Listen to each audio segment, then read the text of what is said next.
नेताजी क्या है मामला? दरअसल वर्ष 2002 में हरक सिंह रावत जी जैसे ही राजस्व मंत्री बने, उनकी नज़र शंकरपुर जो सहसपुर में है उसमें 107 बीघा जमीन पर उनकी कुदृष्टि पड़ी और उन्होंने वर्ष 2002 में 4-6 महीने बाद ही एक फर्जी तरीके से वसीयत वो पावर ऑफ अटॉर्नी तैयार करके उनके कोई बहुत करीबी हैं वीरेंद्र सिंह कंडारी, उनके नाम से, और जो वसीयत जो पावर ऑफ अटॉर्नी करी है उसमें जो माँ और बेटा है दोनों के दोनों फर्जी हों, फर्जी रूप से दोनों को खड़ा करके दिल्ली में एक पावर ऑफ अटॉर्नी संपादित कराएगी।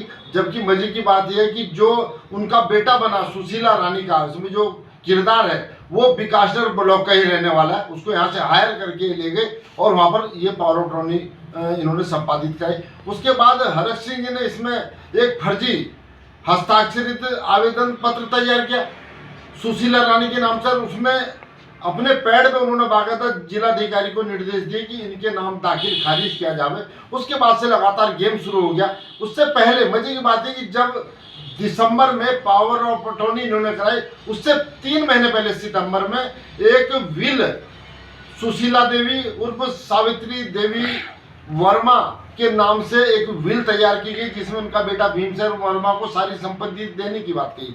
लेकिन 3 महीने बाद ही सुशीला रानी जो सुशीला देवी थी वो सावित्री देवी सुशीला देवी में इस तरह की कन्वर्ट इन्होंने करके इस जो 107 बीघा जमीन है उसको ठिकाने लगाने का काम किया। और उसके बाद जो पावर ऑफ अटॉर्नी ग्रहीता है जिसके नाम पावर ऑफ अटॉर्नी हुई थी कंडारी के नाम, उन्होंने फिर हरक सिंह रावत जी की पत्नी के नाम लगभग 60 बीघा जमीन उनके नाम बेनामा कर दिया और हरक सिंह की जो करीबी हैं लक्ष्मी राणा, उनके नाम लगभग 47 बीघा जमीन ये उनके नाम संपादित की गई। और मजे की बात इसमें ये उन्होंने क्या कि बहुत चालाकी के साथ उन्होंने उसमें खाली दीप्ति लिखवाया, पिता का नाम उसमें दर्ज करा, उसी तरह लक्ष्मी राणा के नाम गढ़वाल का जो पता दिखाया। इन्होंने अपना कहीं उल्लेख नहीं किया जिससे लोगों को पता न लगे। इसमें कई विवाद हुए हैं। हमारा कहना यह है कि 2002 में पावर ऑफ अटॉर्नी हो रही है और ये जो महिला है